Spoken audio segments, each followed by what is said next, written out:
The afternoon sun cast long shadows across my porch as I signed for a package I never expected, one that would unravel the carefully constructed lie my son had been living for the past 6 months. My name is Ned Harrison, and at 73 years old, I thought I'd seen everything life could throw at me. 2 tours in Vietnam, 40 years as a high school principal, burying my beloved wife Margaret 5 years ago. I'd weathered storms that would have broken lesser men. But nothing, absolutely nothing, could have prepared me for what I discovered on that ordinary Tuesday in October. I've always been the kind of grandfather kids whisper about at family gatherings. Grandpa Ned, they'd say, eyes wide with a mixture of awe and fear, not because I'm mean, far from it, but because I have this uncanny ability to see through nonsense. Margaret used to call it my principal's radar. She'd laugh and say I could spot a lie from 3 counties away. It's a blessing and a curse, that gift. A blessing because it made me damn good at my job. A curse because it means I always know when something's wrong, even when I desperately wish I didn't. My son David had always been my pride and joy. After Margaret passed, he'd been my rock. He'd call every Sunday without fail, visit twice a month, and never forgot my birthday or the anniversary of his mother's death. David worked as a consultant for some tech company, or at least, that's what he told me. The kind of job that required extensive travel, he'd explained 6 months ago when the trips started getting longer and more frequent. "Dad, I know it's a lot," he'd said, sitting in my kitchen with his hands wrapped around one of Margaret's old coffee mugs. "But this project could set me up for early retirement. Just a year, maybe 18 months tops. Then I'll be around more, I promise." What was I supposed to say? I raised him to be ambitious, to chase his dreams. So I smiled, clapped him on the shoulder, and told him I understood, that I was proud of him. The visits became phone calls, the phone calls became texts, and the texts became increasingly sporadic. "Working late in Singapore," one would say. "Client emergency in Frankfurt," said another. "Sorry I missed your call, Dad. Different time zone, love you." I believed every word because I wanted to, because the alternative, that my son was pulling away from me just like my own father had pulled away before he died, was too painful to consider. So I convinced myself that this was temporary, that the travel was real, that David was just busy building a future. Then came that Tuesday. I was in my workshop, doing what I do most afternoons, restoring an old rocking chair I'd found at an estate sale. Margaret used to love estate sales. Said every old piece of furniture had a story worth preserving. I've kept up the tradition, partly to honor her memory, partly because working with my hands keeps me sane. The smell of wood stain and the rhythm of sanding are meditative, almost spiritual. The doorbell rang just as I was applying the second coat of finish. I grumbled my way to the front door, wiping my hands on an old rag.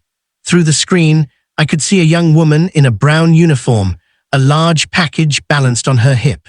She looked harried, the way delivery drivers always do during the holiday season, even though Halloween was still 2 weeks away. "Package for David Harrison," she said, consulting her scanner. "You're listed as the alternate delivery address." I froze. "David doesn't live here." She shrugged apologetically. "Says here to deliver to this address if no one's home at the primary location. I've been trying his apartment for 3 days. You want a sign for it, or should I take it back?" Something cold settled in my stomach. 3 days? David had texted me just yesterday, said he was in Tokyo closing a deal. Why would a package be sitting at his apartment for 3 days if he was overseas?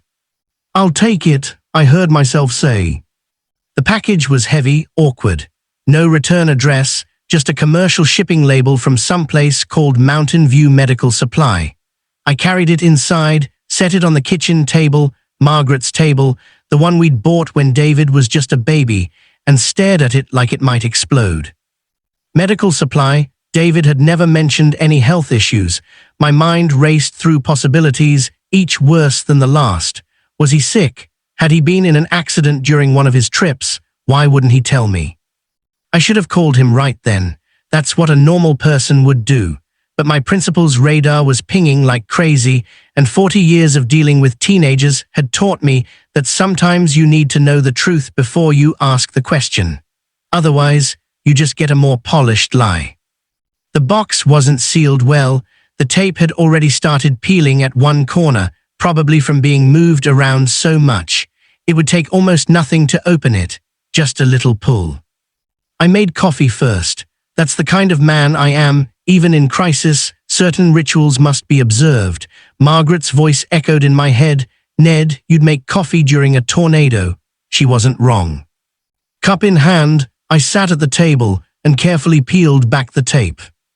Inside, nested in bubble wrap and foam peanuts, were medical supplies, but not the kind you'd expect from a sick person. No prescription medications, no diabetic testing supplies, no bandages for some injury. Instead, I found boxes of syringes, glass vials of clear liquid, alcohol swabs, and a small medical waste container for disposing of sharps.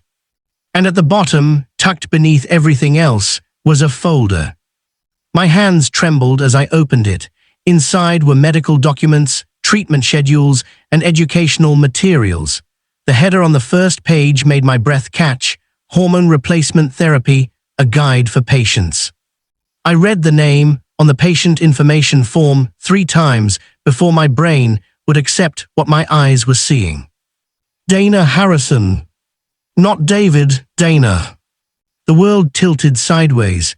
I set down my coffee cup carefully, afraid my shaking hands might spill it across Margaret's table. My son, my David, was. What? Transitioning? Was that the right word? I didn't even know the right words.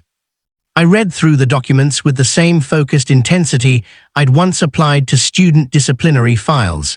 Treatment protocols, therapist notes, letters from doctors, and photos, before and after photos of other people on similar journeys, included in the educational materials as examples. One packet contained a letter Dana had apparently written to someone, maybe a therapist, maybe themselves. It was dated 4 months ago. The hardest part isn't the physical changes, it read.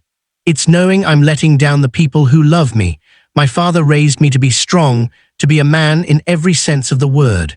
How do I tell him that the person he thinks he raised doesn't really exist, that I've been wearing a costume my whole life? Playing a role just to make him proud. He's already lost Mom. I can't bear the thought of him losing his son too, even if that son was never real to begin with. I read that paragraph 5 times. Then I set the letter down and cried, really cried, for the first time since Margaret's funeral. Not because my son was becoming my daughter. Not because of disappointment or shame or any of the reasons I'd later learn some parents have these reactions. I cried because my child was in pain, had been in pain for God knows how long, and had felt so afraid of my reaction that elaborate lies seemed like a better option than truth. I cried because Dana was right about one thing. I had raised them to be strong, but somewhere along the way, I'd apparently also made them feel that strength meant suffering alone, that being honest about who they were would somehow be a failure. What kind of father does that? The sun was setting by the time I got myself together. I repackaged everything carefully, exactly as I'd found it, and sealed the box back up. Then I sat in the growing darkness of my kitchen and thought about what to do next. I could call, I could text, I could pretend I'd never seen any of this and wait for Dana to tell me in their own time, if they ever did. Or I could do what I should have done 6 months ago when the distance started growing. I could show up. I pulled out my phone and scrolled through the text history. The last message from David was from yesterday. Sorry, Dad, Tokyo client is demanding. Call you this weekend. Love you. Tokyo, right. I typed out a message. Coming to see you tomorrow. I'll bring lunch. Be home at noon. The response came back almost immediately. Dad, I'm not in town. Still traveling. Remember. I typed back, Dana, be home at noon, please. The 3 dots indicating typing appeared, then disappeared, then appeared again. This went on for a full minute. Finally, how did you know? Delivery driver, I wrote. We need to talk. But not like this, face to face, noon tomorrow, I'll bring sandwiches from Morty's, extra pickles, just like you've always liked them. Another long pause, then, okay. I didn't sleep that night. Instead, I sat in my workshop, not working on anything, just sitting in Margaret's old chair, the one piece I'd never been able to bring myself to restore because it still smelled faintly of her perfume. I imagined what she would say if she were here. Margaret had always been the progressive one in our marriage. She'd marched for civil rights in the 60s, volunteered at Planned Parenthood in the 70s, championed LGBTQ students at the school in the 90s. I'd supported her, of course, but I'd be lying if I said I always understood it on a gut level. Margaret would have understood this immediately. She would have known the right words, the right way to show love and support. All I had was showing up. At 11 the next morning, I drove to Morty's Deli and ordered 2 of their Italian subs with extra pickles. The woman behind the counter, Rosa Morty herself, smiled at me. "Haven't seen you in a while, Ned. How's David?" I smiled back, growing into the person they're meant to be. Rosa looked confused, but I was already heading out the door.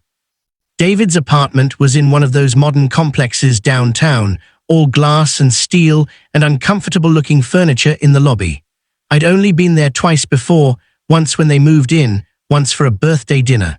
Looking back, I realized Dana had always made excuses to meet elsewhere. Now I understood why. I stood outside apartment 412, sandwiches in one hand, my other raised to knock, and I hesitated. This was it, the moment everything would either heal or shatter completely. I knocked. The person who opened the door was and wasn't my son. Same hazel eyes, same smile lines around the mouth, same way of standing with their weight slightly on the left foot. But the hair was longer, styled differently. The clothes were more feminine, and there was something in their expression, fear mixed with desperate hope, that broke my heart all over again. "Hi, Dad," Dana said softly. "Hi, sweetheart," I replied, and then, because I didn't know what else to do, I held up the bag. I brought pickles.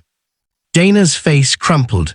I stepped forward and pulled my daughter into the kind of hug I should have been giving all along, the kind that says I see you, I love you, and nothing will ever change that. "I'm sorry," Dana sobbed into my shoulder. "I'm so sorry I lied." "No," I said firmly, pulling back so I could look her in the eyes. I'm sorry I made you feel like you had to." We had a lot to talk about that day and in the days that followed. I made mistakes, used the wrong pronouns sometimes, asked ignorant questions, struggled with concepts I'd never had to think about before, but I showed up. Every day I showed up. Because that's what fathers do, that's what love does. And Margaret, I know she's up there somewhere, shaking her head at how long it took me to figure out what she'd known all along. Our job isn't to shape our children into who we want them to be. It's to love them into becoming who they already are.